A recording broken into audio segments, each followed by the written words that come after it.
The African Continental Free Trade Area should be used as a driver of peace and security on the continent.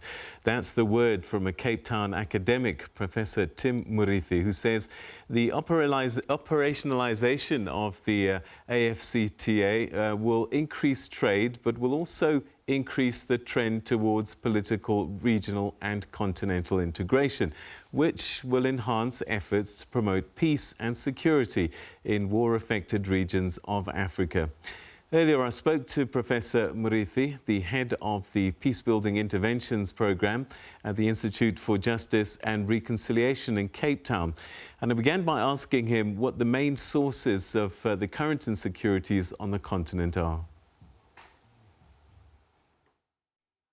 Insecurity has many sources across the continent, not least, I think, the historical establishment of what are arbitrary artificial borders across Africa creates a lot of tension within states and also across borders. But these borders are being exploited by nefarious actors to traffic illicit goods, weapons, natural resources that are illegally extracted, illegal immigration, human trafficking even, and this fuels, if you will, the insecurity that we continue to see in a number of crisis, situations across the continent.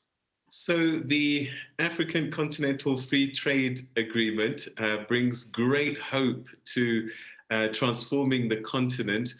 And I just wonder, can it be done without this instability, this lack of peace and security in parts of the continent?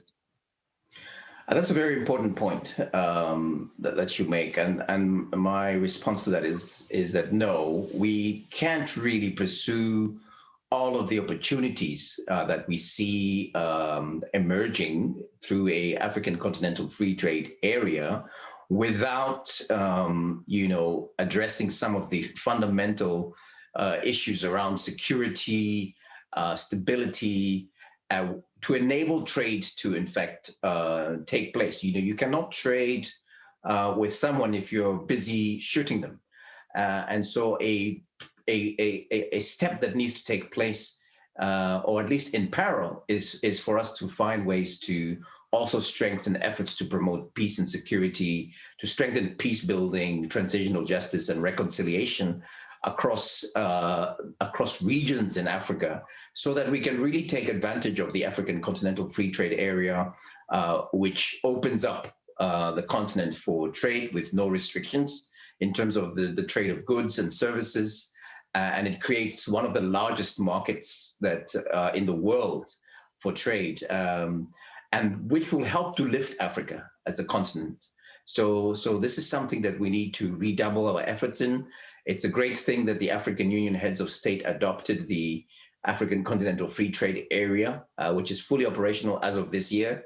It was adopted in 2019 at the 12th Assembly of Heads of State and Government in Niamey, Niger. And it's a great opportunity for Africa to really leverage the creation of these free trade zones with the efforts to promote peace and security going forward. As with anything, there are advantages and disadvantages, threats and opportunities. Before we take a look at the opportunities that the African Continental Free Trade Agreement might bring, what might be the threats that will be associated with it, particularly given what we're talking about, instability and insecurity? Yes, in fact, the creation of the Continental Free Trade Area is a game changer for the African continent. The continent is currently trading at around 16-17% within itself, which compared to some other regions of the world, like Latin America, hovering about 57%, Asia at 61%, means that Africa's got quite a bit of catching up to do to get to those levels of intercontinental trade. Some of the threats are linked to the establishment of a free trade area without addressing some of the issues around security and stability and social cohesion across borders, is that we could end up having countries that can take advantage of the continental free trade area, the countries that are more stable, that have more trade opportunities.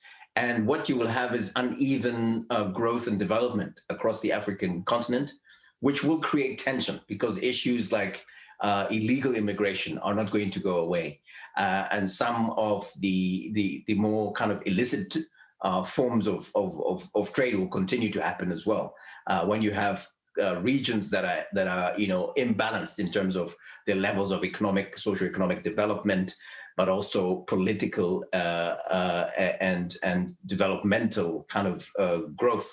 So it's very important that the continent almost rises as one on this issue, and which is why I would urge, the heads of state of government, our governments, our societies, our non-state actors to, in fact, work quite concertedly to advance the cause of peace, peace building, and stabilizing our regions going forward. But you believe that this AFCTA can actually be a driver of peace and security, on the other hand. How can it help? How can it contribute? Well, as I said before, you only can really trade with someone who you trust on the other side, right? And where we are at the moment with situations of tension and crisis, perhaps in our region, in Zimbabwe, Mozambique, Cabo Delgado, which is we have a violent extremism there. We've seen the Tigrayan crisis in northern Ethiopia. We know the situation in Central African Republic, the crisis in Mali that still needs to stabilize, and for example, Cameroon. The situations need urgent interventions in terms of stability. Because if you think about how are we going to trade, we're going to use land, rail, air, sea.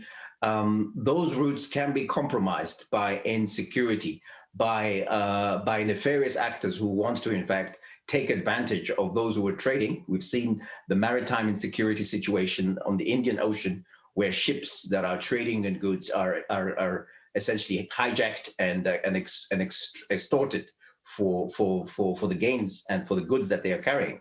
So it was almost a no-brainer that once we've got this game changer of the African continental free trade area, we also need to accelerate our efforts to stabilize the continent in order to ensure that we collectively, as African people, as a Pan-African community, can in fact take advantage of this great opportunity that we have to lift our continent once and for all out of the doldrums.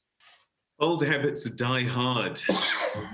Countries are used to their sovereignty, acting without being challenged in any way, and answering to anybody.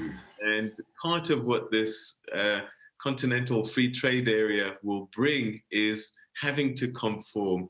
Do you think that our actors, political actors, are up for the change? Because for it to work and for it to bring all of this that you talk about, the stability and security, they have to give up some things.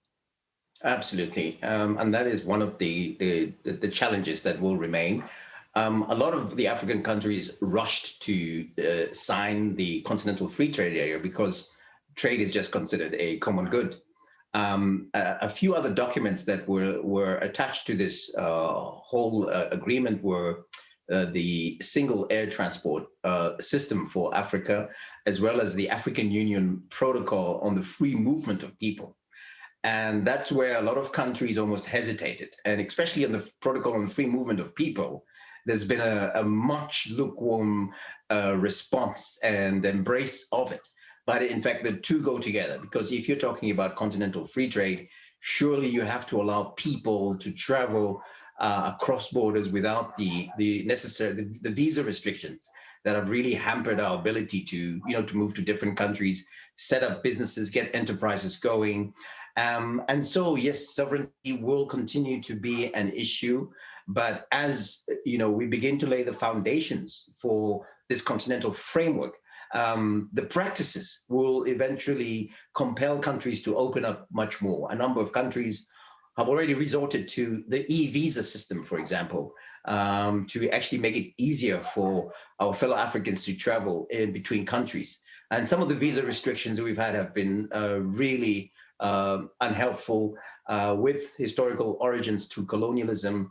And it's part of this process of decolonizing the continent that we need to, in fact, embrace the Continental Free Trade Area and, for example, the Protocol on Free Movement of People, which will gradually, I think, chip away at these really hard, structures that we've created of so-called territorial states that are, in fact, arbitrary constructions that emerge from our troubled history.